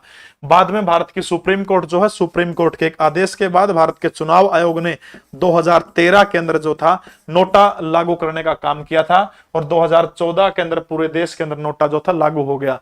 जो ईवीएम मशीन होती है, इलेक्ट्रॉनिक वोटिंग मशीन, उसके में आखिरी का बटन नोटा का हो, यानी आप किसी को भी नहीं देते हैं, ठीक है। किसी को भी आप वोट देना नहीं चाहते तो उसके ऊपर आप क्लिक कर सकते हो। नन ऑफ अबोव दिस, यानी इनमें से कोई नहीं। जो कर यार आप तीन ऑप्शन कौन चुनते? तीन देगे, तीनों मतलब जो तारी पसंद हो। कई बार पांचवा ऑप्शन कौन दिया था एचएसएससी ने? इनमें से कोई नहीं, वो मामला है। बस जो भी पसंद ना हो तारा कोई भी नोटा, ठीक है। None of above this. जो कैंडिडेट मान लिया 15 कैंडिडेट खड़े हो रहे हैं, आपने मान लिया 2 कैंडिडेट खड़े हो गए, तो दोनों पसंद को नहीं, तीसरा आ गया, तीसरा में आ गया नोटा। देखो एक चीज और हो रहा है, मान लिया ए कैंडिडेट का आगे 100 वोट आ गए, ठीक है। बी कैंडिडेट का आगे 96 वोट आ गए, और नोटा का आगे 101 वोट, तो जीता कौन गा? ए वाला जीतेगा।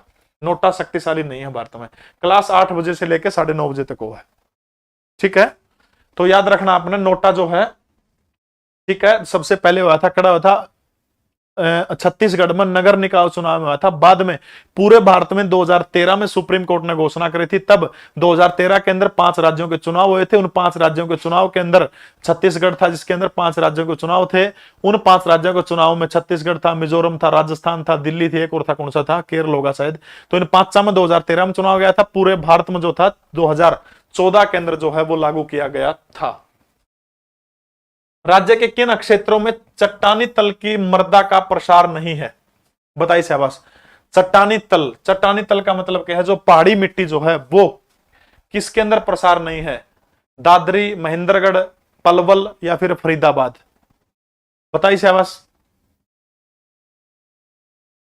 तो जहां की मिट्टी रेतीली होगी, रेतीली मिट्टी जड़ा की होगी उसके अंदर चट्टानी तल की मृदा नहीं मिलेगी। और इनमें से रेतीली मृदा किसकी है, तो महेंद्रगढ़ की है।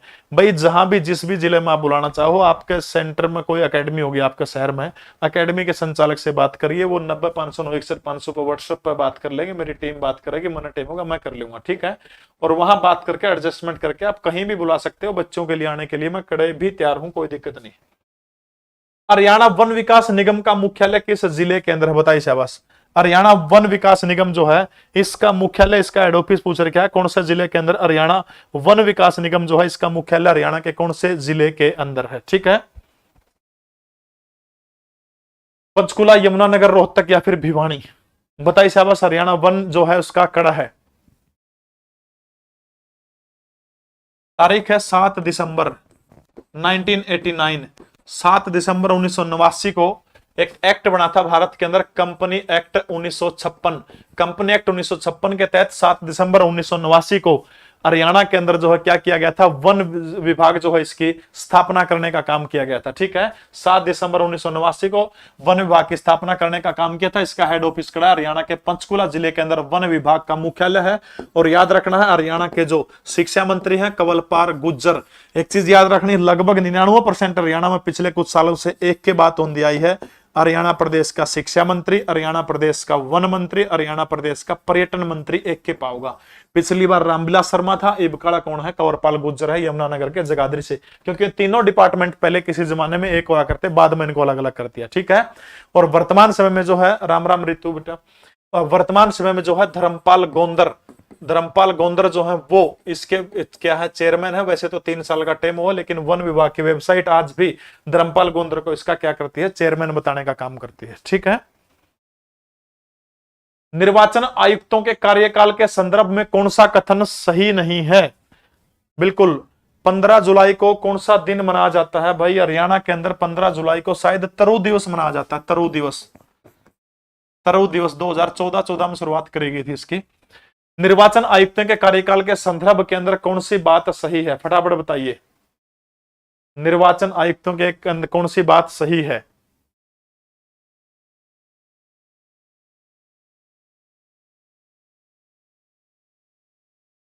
कार्यकाल 6 वर्ष का बिल्कुल सही है। 65 वर्ष 6 या 65 दोनों यह कंडीशन है, या बिल्कुल सही बात है। इनको हटाने की प्रक्रिया उच्चतम न्यायालय के न्यायाधीश की तरह, यह भी सही बात है। अपने कार्यकाल से पूर्व त्याग पत्र नहीं दे सकते, देश का है ऐसी कोई कंडीशन नहीं है। भारतवर्ष का कोई भी राजनीतिक पदाधिकारी, कोई भी व्यक्ति किसी भी पद के ऊपर, तो वो टाइम से पहले अपना त्याग पत्र दे सकता है।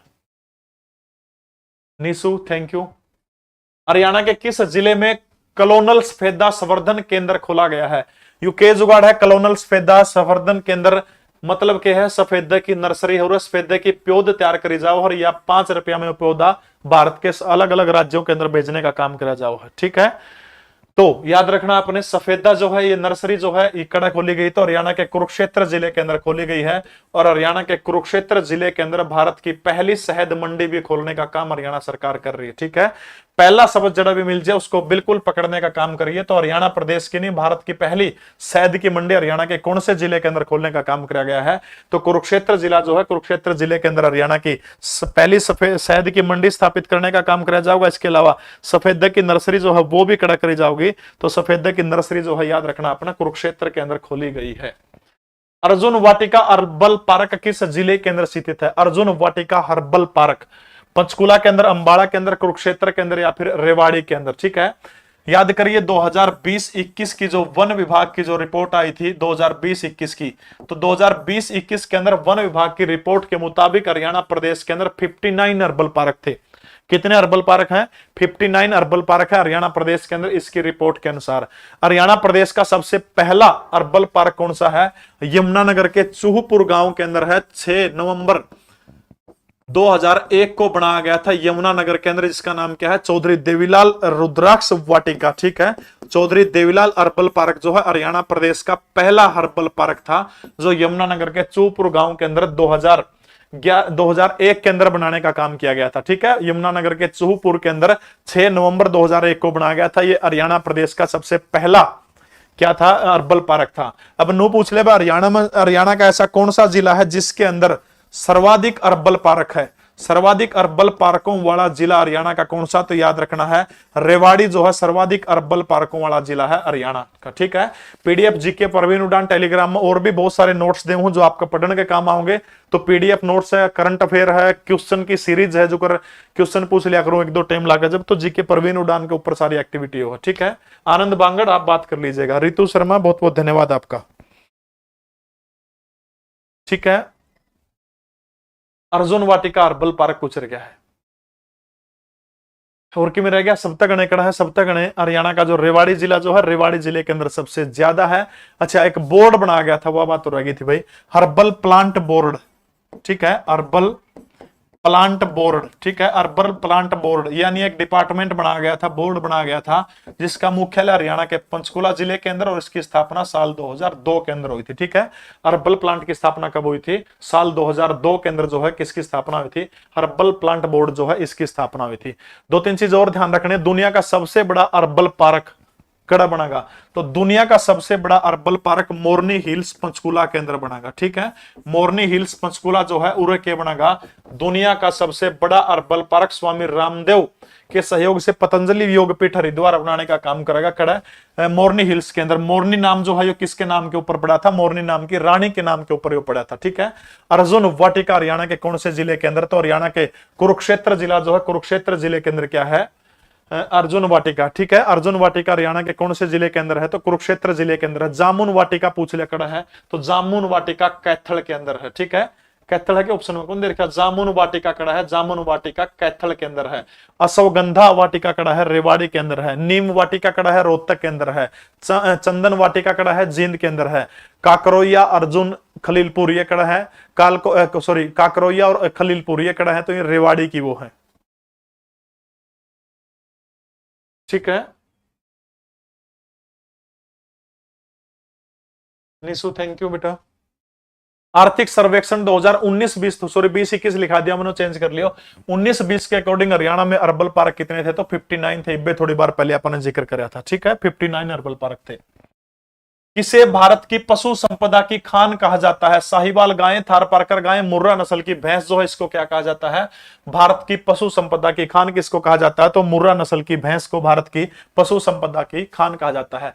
प्रसिद्ध हास्य कवि सुरेंद्र शर्मा का जन्म कब हुआ था, सुरेंद्र शर्मा हरियाणा प्रदेश के क्या है, हास्य कवि है, 4 लाइनों का कवि इनको कहा जाता है। ठीक है, 4 लाइनों का कवि, 4 लाइनों का कवि इनको कहा जाता है। इनका जन्म हरियाणा के नांगल चौधरी के अंदर हुआ था। कड़ा हुआ था जन्म, नांगल चौधरी जो है, नांगल चौधरी के अंदर इनका जन्म हुआ था।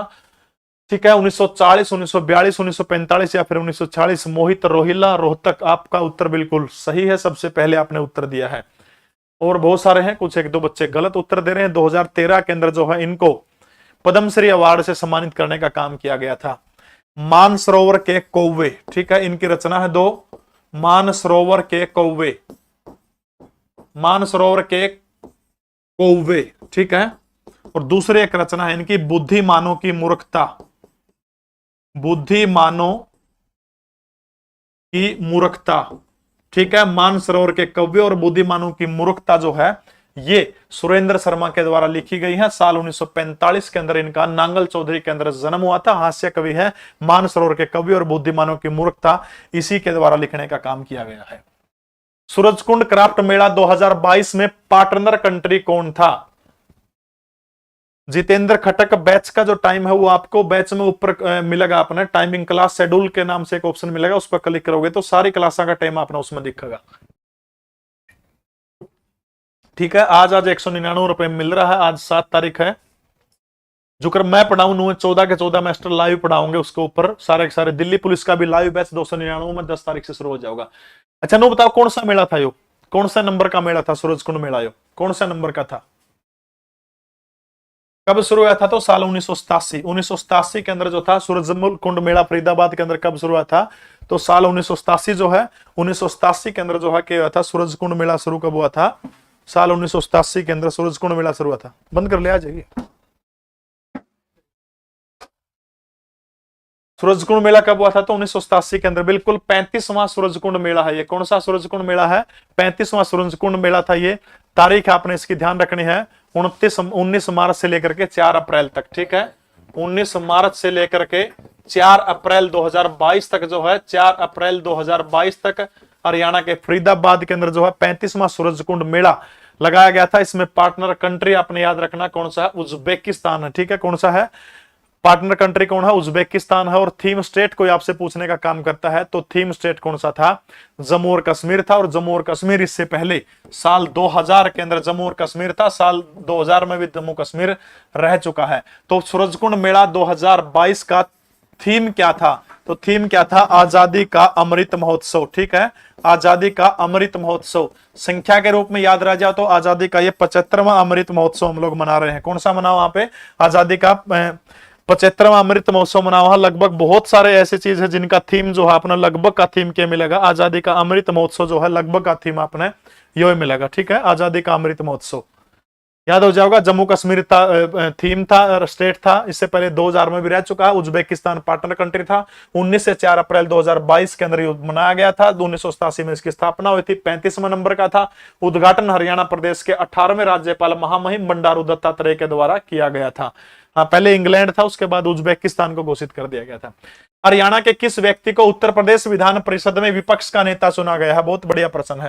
यानी हरियाणा का ऐसा बंदा कौन सा है जिसको उत्तर प्रदेश विधान परिषद जो है, उत्तर प्रदेश विधान परिषद के अंदर विपक्ष का नेता जो है उसको चुना गया है। हौसलों के तर्कस में कोशिश का तीर जिंदा रखूंगा। हौसलों के तर्कस, हौसलों के तर्कस में कोशिश का तीर जिंदा रखूंगा। हार जाऊं चाहे जिंदगी में सब कुछ, मगर फिर से जिंदा रखने की, फिर से जीतने की उम्मीद जिंदा रखूंगा। फिर से जीतने की उम्मीद जिंदा रखूंगा। चलो भाई शाबाश। देखो तो उत्तर प्रदेश विधान परिषद का यो बंदा है गांव बूढ़ाखेड़ा। गांव बूढ़ाखेड़ा कड़ा पड़ा है, जुलाना विधानसभा के अंदर आओ है। जुलाना कड़ा पड़ा है, जींद माओ है। ठीक है, तो जींद जिले के हैं ये बंदा। समाजवादी पार्टी जो है, समाजवादी पार्टी के अंदर काफी गहरा इसका प्रभाव था इस बंदे का। और समाजवादी पार्टी में इतना गहरा प्रभाव था कि खुद मुलायम सिंह यादव 2005 में, 2009 में, 2014 में 3 बार समाजवादी पार्टी की टिकट के ऊपर इसने जुलाना से विधानसभा का चुनाव लड़ा। समाजवादी पार्टी का प्रभाव नहीं है, हार गया था। ठीक है, 2005 में खुद मुलायम सिंह यादव इसका चुनाव प्रचार करने खातर जुलाना आए थे। एक बात कही थी मुलायम सिंह यादव ने, तो बोले भाई हरियाणा वाले कहते तामे विधायक बना दो, नहीं हमें उत्तर प्रदेश तक बनाओगे। इसने हरियाणा वाला पता कौन बनया, तब जाकर के 2016 के अंदर मुलायम सिंह यादव के बेटे अखिलेश यादव ने उसका वादा पूरा किया था। डॉक्टर संजय लाठर को उत्तर प्रदेश विधान परिषद का सदस्य चुना गया था। और अब जो है वो उनकी सदस्यता एक तरह से उत्तर प्रदेश की होगी।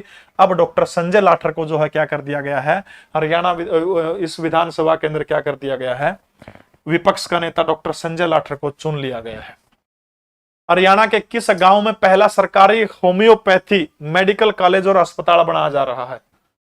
संजय लाठर। तो बताइए शाबाश। मनीषा आपके कमेंट से हो रहे बेटा, प्रवीण पाल, अमित, सोनू यादव सबके कमेंट दिखने लग रहे मैंने। तो हरियाणा के किस गांव में पहला सरकारी होम्योपैथी कॉलेज और अस्पताल बनाने का काम किया जा रहा था? चंदपुरा गांव है। कमेंट करके बताओ कौन सा जिला का गांव है। हरियाणा के किस जिले में पहले जेल रेडियो जैकी स्टेशन का उद्घाटन किया गया है? जिला का पहला पूछ रहे क्या है, हरियाणा का पहला पूछ ले। देखो हरियाणा के किस जिले में पहले जेल रेडियो जैकी स्टेशन का, देखो थोड़ा सा प्रश्न घूम गया। और भाई एक हैंडीकैप्ट की मैंने घोषणा करी थी कि भाई हैंडीकैप्ट था उसको बैच फ्री में दे दिया जाओ। कम से कम भी 15-20 लोगों के 15-20 तभी घने होंगे वाक्य में बेरा नहीं है कौन हैंडीकैप बैच दे दो जी, बैच दे दो जी। इन बात को नहीं दे देंगे, कोई समस्या को नहीं। लेकिन परमात्मा ना करे कि वो कोटा में हैंडीकैप्ट खातर हर बैच के अंदर 50 जो सीटें होती है वो फ्री ऑफ कॉस्ट हैंडीकैप जो होते हैं उनको, या फिर स्वतंत्रता सेनानी होते हैं जिनकी पत्नी, जिनके पति की भारत की सेना के अंदर रहते हुए मृत्यु हो जाती है, शहीद हो जाता है, उनके पत्नियों के लिए कुछ कोटा हमने ली स्वैप में रखा है, वो उनको देवा हर बैच में। प्लीज हर कोई दिव्यांग बनने की कोशिश ना करे, जूठा ना करे, ऊपरला सुनने लग रहे। ठीक है, इंस्टा आईडी परवीन_उड़ान है, PARVEEN_UDAAN। ठीक है, यो हरियाणा का कौन पूछ रखा, यो इस जिला का पहला पूछ रखा तो कुरुक्षेत्र का, ठीक है, कुरुक्षेत्र का पूछ रखा, याद रखना। कुरुक्षेत्र के अंदर पहला पेट्रोल पंप स्थापित किया गया है जेल के अंदर, यह बात आपने याद रखनी, हरियाणा का पहला। हरियाणा सरकार किस पोर्टल के तहत जमीन खरीदने का काम करती है? ई गिरद्वारी पोर्टल, ई भूमि पोर्टल, ई जमीन पोर्टल, या फिर इनमें से कोई नहीं? बताइए शाबाश, किसके तहत हरियाणा सरकार जो है ये करने का काम करती है? तारीख थी 6 फरवरी 2017, 6 फरवरी 2017, 6 फरवरी 2017 को हरियाणा सरकार ने ई भूमि पोर्टल को लॉन्च करने का काम किया था, ठीक है, 6 फरवरी 2017, बस तारीख याद रख लिया। 2017 के अंदर जो है इस पोर्टल को लॉन्च करने का काम किया गया था। इस पोर्टल के ऊपर सरकार बता दे भाई ये जमीन है, अपना मुआवजा वगैरह सारा का सारा ऑनलाइन सिस्टम जो हो रहा है, यह चीज आपने याद रखनी है, ठीक है। अगला प्रश्न देखो, देश का पहला ड्रोन टेस्टिंग केंद्र हरियाणा के किस जिले में बनाया जाएगा? देखो आप पढ़िया कर दे, हरियाणा का पहला, देश का पहला आ गया तो बहुत इंपॉर्टेंट प्रश्न हो गया इसका मतलब, ठीक है, बिल्कुल इंपॉर्टेंट प्रश्न हो गया। इसने चेक करे, वाटर मार्क करो कि मिलाओ इसका। पहला ड्रोन टेस्टिंग केंद्र किस जिले के अंदर बनाया जाएगा? ड्रोन टेस्टिंग केंद्र जो है स्प्रे वगैरह किसान जो कर ड्रोन से खेती को आधुनिक रूप से बनाने के लिए, तनिष्का आपका सबसे पहले उत्तर सही है। हरियाणा का जो एचसीयू जो है, एचसीयू के अंदर जो है देश का पहला ड्रोन टेस्टिंग सेंटर जो है वो हरियाणा के कौन से जिले के अंदर स्थापित किया जाएगा? तो एचसीयू के अंदर स्थापित करने का काम किया जाएगा। खेलों को बढ़ावा देने के लिए श्रेष्ठ राज्य पुरस्कार किसको मिला है? खेल जो है, खेलों को बढ़ावा देने के लिए सर्वश्रेष्ठ राज्य पुरस्कार जो है वो कौन से राज्य को दिया गया? फटाफट कमेंट करके बताइएगा। वो राज्य पंजाब है, वो राज्य उत्तर प्रदेश है, या फिर वो राज्य हरियाणा है? कौन से राज्य को ये दिया गया? फटाफट कमेंट करके बताइएगा, किसको दिया गया है, कौन सा राज्य है पहला?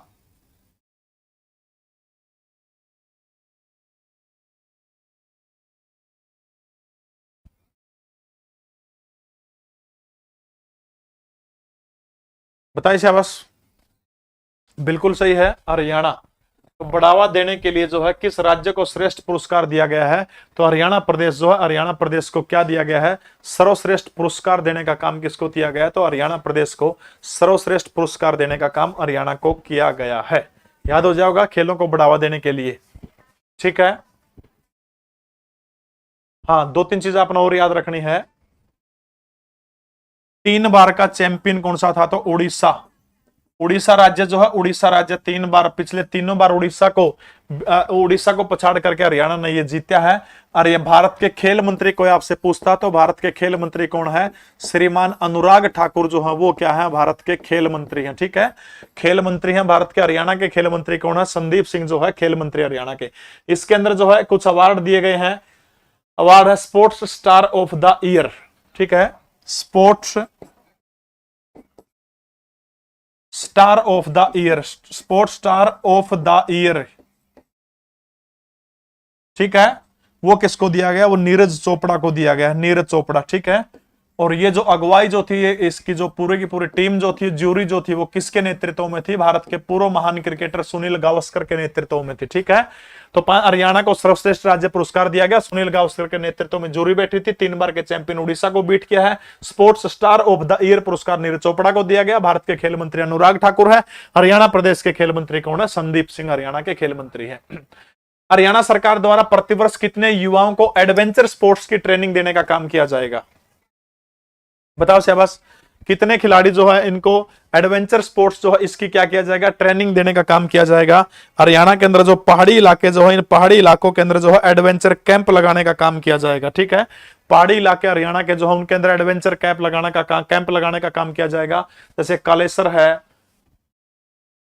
है, ढोसी है, अरावली है। कालेसर कड़ा एडवेंचर कैंप लगाए जाएंगे कालेसर की पहाड़ियों में, ढोसी की पहाड़ियों के अंदर, अरावली की पहाड़ियों के अंदर, ठीक है। इनके अंदर क्या लगाए जाएंगे? एडवेंचर कैंप लगाने का काम किया जाएगा।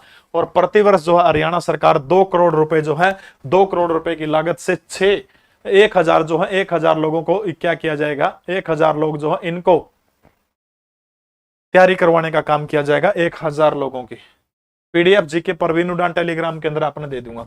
किसे हरियाणा रोडवेज का महानिदेशक नियुक्त किया गया है? तो 1 नवंबर 1966 जब वो तारीख थी जब हरियाणा भारत का 17वां राज्य जब बना था, तो उसी टाइम रोडवेज विभाग की स्थापना होगी थी 1 नवंबर 1966 को। और वर्तमान समय में जो है रोडवेज विभाग का महानिदेशक जो है किसको नियुक्त किया गया है? तो वीरेंद्र सिंह दैया जो है, इनको हरियाणा रोडवेज का क्या किया गया है? महानिदेशक नियुक्त करने का काम किसको किया गया है? वीरेंद्र सिंह दैया को 1 नवंबर 1966 को क्या किया गया था? हरियाणा रोडवेज का गठन किया गया था। हरियाणा सरकार द्वारा किस देश में निवेश लुभाने के लिए हेल्प डेस्क स्थापित किया गया है? यानी हरियाणा प्रदेश के अंदर जो है निवेश आकर्षित करने खातिर उस देश के अंदर हेल्प डेस्क स्थापित करने का काम किया गया। जल्दी जल्दी कमेंट करके बताओ शाबाश।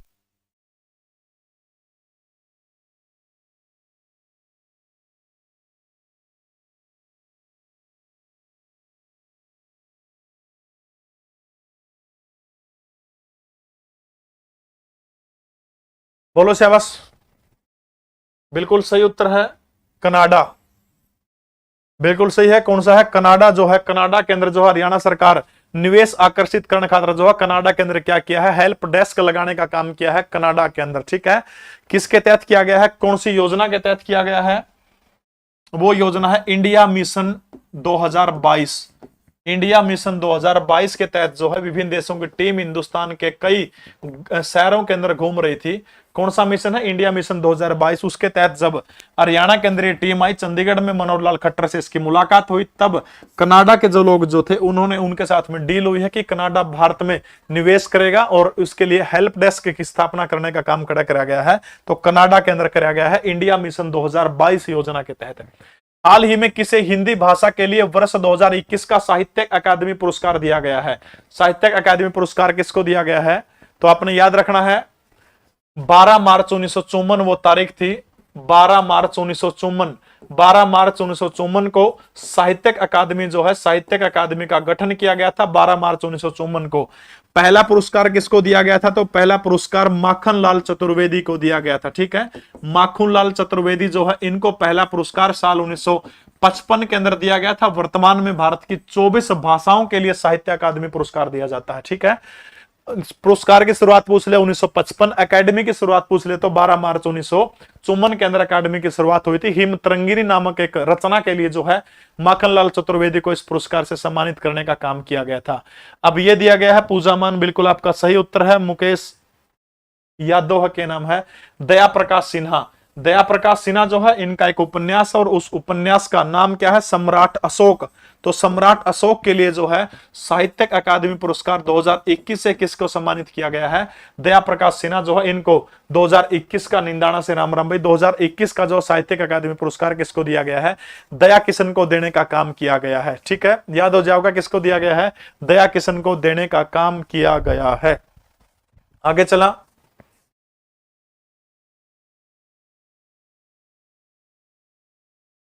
नमिता गोखले, एक नाम और रह गया था नमिता गोखले।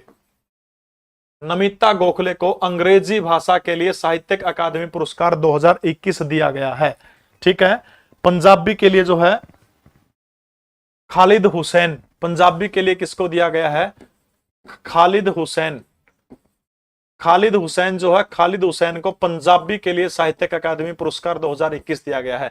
हिंदी इंग्लिश वाला याद रख लियो, सम्राट अशोक के लिए दया प्रकाश सिन्हा और नमिता गोखले को जो किसके लिए दिया गया? इंग्लिश के लिए दिया गया है। ठीक है, थिंग्स टू बिहाइंड विरन नाम याद कुनिया के सिस्टम था। तो अंग्रेजी के लिए नमिता गोखले, पंजाबी के लिए खालिद हुसैन को, हिंदी के लिए दया प्रकाश सिन्हा की रचना सम्राट अशोक के लिए 12 मार्च 1954 को साहित्यिक अकादमी का गठन हुआ। माखनलाल चतुर्वेदी को 1955 में क्या दिया गया था? पहला पुरस्कार देने का काम किया गया था।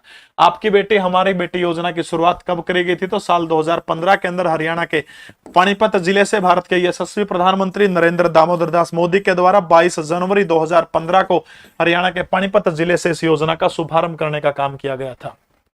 पंचायती राज में हरियाणा की सर्वोच्च संस्था कौन सी है? पंचायती राज का जिक्र भारत के संविधान की कौन सी अनुसूची के अंदर है? तो 11वीं अनुसूची के अंदर पंचायती राज का जिक्र है। 12वीं अनुसूची के अंदर किसका जिक्र है? तो नगर पालिका का जिक्र। ठीक है, तो पंचायती राज की सर्वोच्च संस्था ग्राम पंचायत, जिला परिषद, पंचायत समिति। ग्राम पंचायत होगी एक गांव की होगी, ठीक है। उसके बाद में जिला पंचायत समिति जो है लगभग 2 गांव मिल जाए, उसके में ब्लॉक समिति बोला पे अपना हरियाणा के अंदर इसको खास तौर पर। तो जिला परिषद जो है इसमें कई गांव के लोग आए, तो जिला परिषद जो है वो ग्राम पंचायत की सर्वोच्च इकाई है। सबसे छोटी इकाई कौन सी है? ग्राम पंचायत है। पंचायत राज की छोटी इकाई जिला परिषद है, बड़ी इकाई जिला परिषद है, छोटी कौन सी होगी? ग्राम पंचायत जो है छोटी इकाई है। ग्रीनिंग ऑफ हरियाणा वृक्षारोपण योजना की शुरुआत कब की गई थी? 1989-1990 के अंदर जो है ग्रीनिंग ऑफ हरियाणा योजना जो है 1989-1990 के अंदर जो है ग्रीनिंग ऑफ हरियाणा जो है ग्रीनिंग ऑफ हरियाणा की शुरुआत करी गई थी हरियाणा में वृक्षारोपण को बढ़ावा देने के लिए। हरियाणा के किस जिले के अंदर प्राचीन नलहेश्वर महादेव मंदिर है? भगवान शिव जी को समर्पित यह मंदिर भारतवर्ष के सबसे पिछड़े हुए जिले के अंदर है और सबसे पिछड़ा हुआ जिला भारतवर्ष का नूह है। जब 2011 की जनगणना हुई थी तो साक्षरता में सबसे कम था और बेटी बचाने में सबसे ज्यादा आगे था, 907 लिंगानुपात था नूह का। ठीक है, तो नलहेश्वर महादेव मंदिर हरियाणा के कौन से जिले के अंदर है? तो हरियाणा का नूह जिला जो है नूह जिले के अंदर है प्रसिद्ध नलहेश्वर महादेव मंदिर। हरियाणा प्रदेश से पूरे भारत का कितने प्रतिशत बासमती चावल निर्यात किया जाता है? बासमती चावल लेकर क्या हो रहा है, देखो कितने प्रतिशत जो है पूरे बासमती चावल जो है वो निर्यात करने का काम किया जाओ है। हरियाणा में सबसे ज्यादा चावल कड़ा हुआ है करनाल के अंदर हुआ, ठीक है, कड़ा हुआ करनाल। करनाल को क्या कहा जाओ है? चावल का फिर दान का कटोरा कहा जाओ है। करनाल के बाद कैसे फिर कैथल आ जाओगा, कैथल के बाद में कौन सा आ जाओगा? कुरुक्षेत्र आ जाओगा, और कुरुक्षेत्र के बाद में कौन सा आ जाओगा? जींद आ जाओगा। इस इलाके को क्या कहा जाओ है? इस इलाके को धान का कटोरा कहा जाओ है। करनाल के अंदर एक जगह है जहां पर प्रसिद्ध 3 युद्ध हुए थे, 1192, 91 और 1215। वो जगह कौन सी है? तरावड़ी। और तरावड़ी या फिर जो तराइन का इलाका जो है उसमें हरियाणा में सर्वश्रेष्ठ किस्म का जो बासमती चावल का उत्पादन हरियाणा में करा हुआ है। तो याद रखना, सर्वश्रेष्ठ बासमती चावल जो है सर्वश्रेष्ठ कड़ा हुआ तो वो तरावड़ी के अंदर हो सबसे ज्यादा। अब जो चौड़ जो है इसकी फसल हो जाओ, फसल के बाद में इस फसल को कड़ा लेके जाओ है तो इसको हरियाणा के कैथल जिले के अंदर लेके जाओ। और कैथल जिले में क्या है? सर्वाधिक चावल की मिलें हैं हरियाणा में। सब तक गणित चावल मिल कड़ा है तो कैथल के अंदर है। ठीक है, नू तो है को नहीं, चावल निकल गया, निकलने के बाद में उसने इसार लिया के बेचेंगे, तोड़े के उड़े बेचने से। तो यह चीज ध्यान रखनी है आपने कि हरियाणा में सबसे ज्यादा चावल का निर्यात कौन से जिले से कराया जाओ? तो 12 सब तक अनाज जरा मिला में लिकड़ेगा तो ओड़े तो बेचा जाओगा। तो सबसे ज्यादा निर्यात हरियाणा में करता जिया जाओगा तो इंदु डबास इसके ऊपर विचार करेंगे। तो सब तक गणा निर्यात चावल का करता कराया जाओ, कैथल तक कराया जाओ, क्योंकि कैथल में जो है मील गणी है। ठीक है, तो लगभग जो है 60% बासमती चावल जो है पूरे भारत को हमारा हरियाणा प्रदेश जो है 60% बासमती चावल देने का काम करता है। ठीक है, नो पूछ ले कुल चावल का भारत के केंद्रीय पुल के अंदर योगदान कितना है? तो याद रखना टोटल पुल के अंदर यानी टोटल जितना चावल हो तो उसका 45% जो चावल का हिस्सा वो हरियाणा प्रदेश देने का काम कर रहा है। ठीक है, 60% जो है गेहूं देने का काम देश को हरियाणा प्रदेश कर रहा है। याद हो जाएगा, बस इतनी सी बात जो आपने ये बात इनकी याद रखनी है। इंदु डबास मैंने पढ़ लिया, बार बार कमेंट ना करो भाई। ठीक है, हो जाएगा इतना सारे की सारी चीज। ठीक है, करनाल, कैथल, कुरुक्षेत्र, जींद ये सारे के सारे वो है। गुणवत्ता वाला चावल जो है बासमती तराइन के अंदर मिला है। 60% जो है बासमती चावल जो है निर्यात करने का काम हरियाणा के कैथल जिले से वो है लगभग सारा का सारा। सर्वाधिक जो चावल का निर्यात करता हो कैथल, तो वह केंद्रीय पुल में चावल का योगदान हरियाणा का 45% है, गेहूं का योगदान 60% है और बासमती चावल के अंदर योगदान कितना है? तो 60% है। किस जिले में 1972 में सघन पशु विकास परियोजना शुरू करी गई थी? तो 1972 के अंदर जो है सघन पशु विकास योजना हरियाणा के काशी नगरी भिवानी से शुरू करने का काम किया गया था। ठीक है, जीके परवीन उड़ान टेलीग्राम के ऊपर पूरी की पूरी पीडीएफ दे दूंगा। करंट अफेयर के नोट्स भी से चैनल के ऊपर आपने मिलेंगे, तो टेलीग्राम में जाके इसे सर्च कर लियो। इंस्टाग्राम पर परवीन_ नाम तो मेरी आईडी है और जीके परवीन उड़ान का नाम था, फेसबुक का पेज भी है, जहां ढूंढोगे आपको वहीं मिल जाऊंगा। हरियाणा के किस जिले में सर्वाधिक वन है? एक चीज आपने ध्यान रखनी है, वनों के मामले में अभी जो वन रिपोर्ट 2021 आई है भारत सरकार की, वन रिपोर्ट 2021, ठीक है, 2021 की जो वन रिपोर्ट जो है ये आंकड़े जो है घटते बढ़ते रहे हैं। ठीक है, तो वन रिपोर्ट 2021 अभी आई है। कब इसको करे है सार्वजनिक करे है भारत सरकार ने? 13 जनवरी 2022 को इसकी घोषणा करी है 2021 वाले की। तो अपन पीछे पढ़ा था 7 दिसंबर 1989 के अंदर जो है हरियाणा के अंदर वन विभाग की स्थापना करेगी। तो इसका मुख्यालय कड़ा पंचकूला के अंदर। मंत्री कौन है इसका? कंवरपाल गुर्जर है। चेयरमैन कौन है? धर्मपाल गोंदर है। उर्त की बात समझ में आएगी। जो वन विभाग जो है उसका प्रतीक चिन्ह जो है उसके ऊपर एक बात लिखी हुई है, वो बात याद कर सको आप, वृक्ष की रक्षा अपनी रक्षा। ठीक है, घनी इंपोर्टेंट को नहीं, वृक्ष की रक्षा अपनी रक्षा। तो 2-3 चीज आपने ध्यान रखनी इसके बारे में। क्या याद रखोगे? हरियाणा के अंदर जो है टोटल जो क्षेत्रफल है उसका वन कितने प्रतिशत है? तो वो याद रखना, टोटल 44,212 वर्ग किलोमीटर में से 1603.48 इतने जो है वर्ग किलोमीटर हरियाणा की इस भूमि के ऊपर वन है। ठीक है, वर्ग किलोमीटर ताजा आंकड़ा है, ये 13 जनवरी को जो फाइल आई है। 1603.48 वर्ग किलोमीटर जो है टोटल, इतनी भूमि के अंदर हरियाणा के अंदर क्या है? वन है। सर्वाधिक वनों की संख्या पूछे तो हरियाणा में सबसे ज्यादा वन कड़ा है? तो याद रखना है सबसे ज्यादा वन हरियाणा के पंचकूला के अंदर है। नंबर 2 फिर कौन सा आ जाएगा? यमुनानगर आ जाएगा। नंबर 3 कौन सा आ जाएगा? गुरुद्रोण की धरती जो है गुरुग्राम आ जाएगा। सप्तक गणे पंचकूला के अंदर नंबर 2, यमुनानगर के अंदर नंबर 3 कौन सा आ जाएगा? तो नंबर 3 क्या आ जाएगा? गुड़गांव आ जाएगा। गुड़गांव में भी तीसरे नंबर पर सबसे ज्यादा वन है। ठीक है, तरु दिवस कब मनाया जाता है? तो 15 जुलाई को तरु दिवस मनाने का काम किया जाता है। लगभग 392 वर्ग किलोमीटर के ऊपर पंचकूला के अंदर है लगभग। उसके बाद कौन सा आ गया? पंचकूला के बाद में यमुनानगर। 392 तो है इसमें पंचकूला में है, 192 के करीब पाओगे इसमें यमुनानगर में। गुड़गांव में शायद 113 बिरानी 114 इतने के। ठीक है, सघन वन के बारे में पूछे तो वन की अलग एक वीडियो बनानी पड़ेगी मैंने। सघन वन, तो सघन वन हरियाणा में सब तक गणे कड़ा है तो पंचकूला और दूसरे नंबर पर यमुनानगर। सघन वन पंचकूला और यमुनानगर के अंदर। ठीक है, सब तक थोड़े पहले फतेहाबाद पढ़ा करते। हरियाणा में सबसे कम वन जो है वो चीज आपने याद रखनी। सबसे कम वन हरियाणा के कौन से जिले के अंदर है? हरियाणा के पलवल जिले के अंदर है। लेकिन अगर एग्जाम में आपसे ने पूछा कि वनों की प्रतिशतता हरियाणा के कौन से जिले में कम है, तो प्रतिशत के मामले में फिर वो पुराना आंकड़ा अपना फतेहाबाद आ जाएगा। ठीक है, प्रतिशत का मामला में सबसे कम वन फतेहाबाद के अंदर है। और वैसे पूछ ले सबसे कम कड़ा के, तो सबसे कम कड़ा है तो पलवल जो है, पलवल के अंदर सबसे कम वन है। पलवल के बाद पानीपत का नंबर आता है, उसके बाद किसका नंबर आओगा? उसके बाद फतेहाबाद का नंबर आओगा। ठीक है, ठीक है, उसके बाद फतेहाबाद का नंबर आओगा। तो ये सारे के सारे आंकड़े जो है आप ध्यान रख सकते हो। कंडी योजना किन 2 जिलों में वृक्षारोपण के लिए शुरू करी गई है? कंडी योजना, देख नाम कितना सूत्र है। कंडी योजना जो है या किसके, जो विश्व बैंक जो है, ठीक है, किसकी योजना? कंडी योजना। तो याद रखना है ये पीछे पूछा गया था एचएसएससी के द्वारा। तो विश्व बैंक की योजना है या कंडी योजना। इसके तहत हरियाणा के 2 जिले हैं जिन जिलों के अंदर क्या किया गया है? वृक्षारोपण करने का काम किया जाएगा कंडी योजना के तहत। वो जिले कौन से हैं? ये भी एचएसएससी ने पूछा था। अरावली पर्वत, लिख लीजिए इसको, अरावली पर्वत पुनर्वास योजना। अरावली पर्वत पुनर्वास योजना, या योजना भी किससे संबंधित है? तो ध्यान रखना है यह योजना वृक्षारोपण से संबंधित है। ठीक है, किससे संबंधित है? वृक्षारोपण से। और इस योजना को कब शुरू किया गया था? 1990-1991 के अंदर जो है अरावली पर्वत पुनर्वास योजना को 1990-1991 के अंदर शुरू किया गया था। और इसकी योजना जो थी अरावली वाली, ये किसकी देन थी? यूरोपियन आर्थिक, ठीक है, यूरोपियन जो है, यूरोपियन यूनियन जो है, इसकी ये योजना थी। ठीक है, यूरोपियन आर्थिक समुदाय जो है, इनकी ये योजना थी।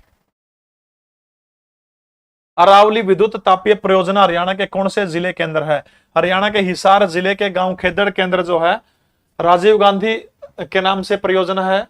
Rajiv Gandhi thermal power plant है। यमुनानगर के अंदर दीन बंधु छोटूराम है। झज्जर आ गया तो अरावली तापीय विद्युत परियोजना कड़ा है तो हरियाणा के झज्जर जिले के अंदर है। 1500 मेगावाट जो है इसकी क्या है? अक्षमता है। 2007 के अंदर जो है इंदिरा गांधी तापीय विद्युत परियोजना के नाम से भी इसको जाना जाता है। 2007 के अंदर जो है इसकी क्या हुई थी? स्थापना हुई थी। 1500 मेगावाट, ठीक है, 1500 मेगावाट हो जाएगा। इसके बाद 2-3 चीजें अपने और ध्यान रखनी है। वो के ध्यान रखनी है। देखो कुछ वर्ष हैं, उन वर्षों का जिक्र अपने करना है। हरियाणा सरकार के द्वारा युवा रोजगार वर्ष कब शुरू किया गया था? युवा रोजगार दिवस, युवा रोजगार दिवस गरीब कल्याण दिवस 2017 था, युवा रोजगार दिवस 2018 में हरियाणा सरकार ने घोषित करा गया था। ठीक है,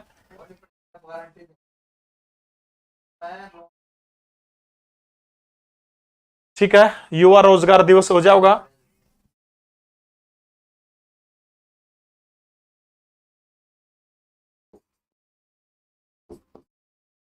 सुशासन संकल्प दिवस, सुशासन संकल्प वर्ष 2020-2021, सुशासन संकल्प वर्ष कौन सा है?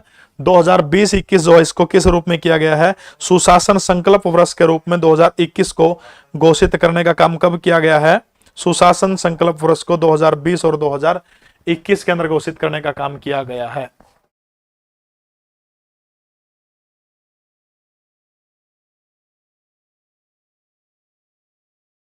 अच्छा, एक चीज बताओ, स्वच्छ वर्धावस्था दशक हरियाणा में कब से कब तक मनाया जाएगा?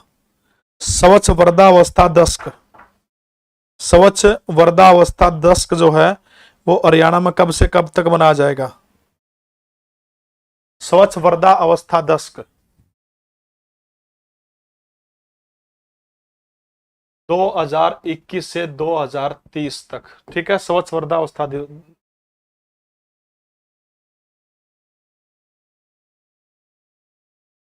इस प्रश्न को भाई एक बार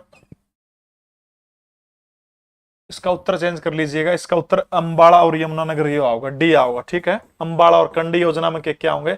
अंबाला और यमुनानगर ये कंडी योजना के अंदर आऊंगे। ठीक है, जिसका थोड़ा करेक्शन कर लिया उसने। तो भाई आज के लिए इतना ही। बहुत बहुत धन्यवाद आप सभी का जुड़ने के लिए। तड़का फिर मिलांगे 8 बजे। लीसो ऐप के ऊपर 2 बेहतरीन बैच हैं जो कर मैं पढ़ाऊं, इसी तरह 14 सब्जेक्ट लाइव पढ़ाऊं है। सीटी का स्पेशल बैच है, सिर्फ 199 रुपए में अपना आज मिलेगा। उसके बाद कल शायद इसका रेट बढ़ जाएगा। दिल्ली पुलिस का स्पेशल बैच जो है अपना वो 10 जून को मिलेगा। 9 मास्टर लाइव पढ़ाओगे, टोटली सारा का सारा लाइव बैच है। तो आप सभी का बहुत बहुत धन्यवाद। जाते जाते सारे वीडियो लाइक कर दीजिएगा। जय हिंद, भारत माता की जय हो।